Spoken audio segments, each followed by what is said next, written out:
à l'EPP Adjadji, l'école que je dirige, il y a des besoins urgents.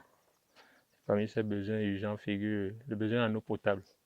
Et comme vous le savez, l'eau, c'est la vie.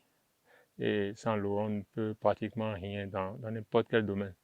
Et mieux encore à l'école, où les petits-enfants doivent boire de l'eau, se laver avec. Nous sommes en temps de Covid et tout. Et pour l'hygiène de façon globale, on a besoin de l'eau pour notre vie à l'école.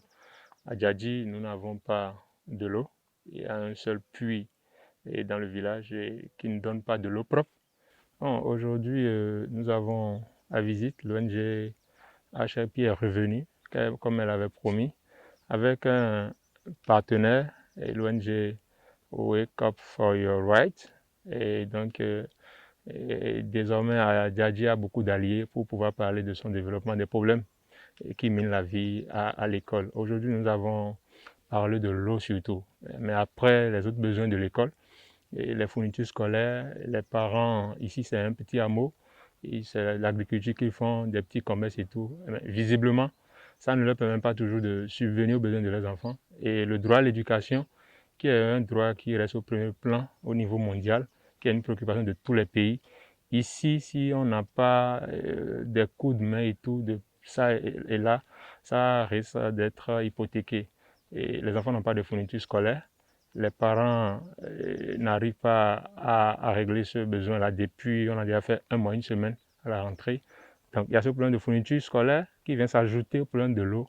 Et on a profité de la séance d'aujourd'hui pour en parler avec les deux ONG qui sont présentes.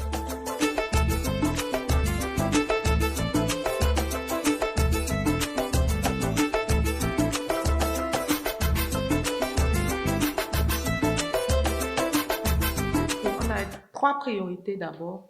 C'est le point d'eau.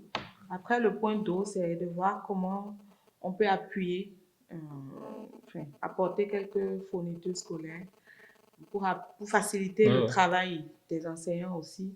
Sinon, ça agit sur le rendement. Après ça, c'est la troisième chose, c'était de voir comment on initie un petit programme pour accompagner les parents. Dire il faut que, oui, ils ont été habitués par cette façon de faire là, mais il faut qu'ils comprennent que ça ne marche pas comme ça. Ils doivent pouvoir s'impliquer dans la vie scolaire de leurs enfants.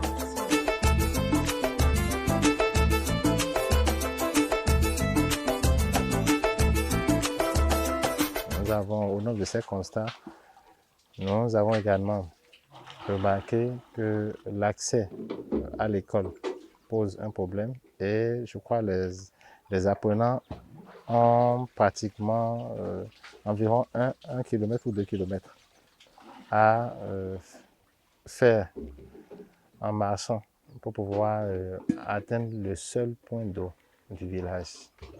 Les remarques ont été faites, les constats ont été relevés. Nous allons remonter et essayer de discuter avec la hiérarchie ou si possible remonter l'information au niveau de la hiérarchie pour voir dans quelle mesure très rapidement pallier à ces difficultés que connaissent le directeur. Vraiment c'est difficile et dans le même temps, je voudrais profiter de seul point d'eau du village d'Adjadji pour pouvoir lancer un appel ou un cri de cœur à toutes les bonnes volontés et tous les partenaires, à la fois de HRP comme de Wake Up, dans un élan de solidarité que nous puissions très rapidement voler au secours de ces apprenants.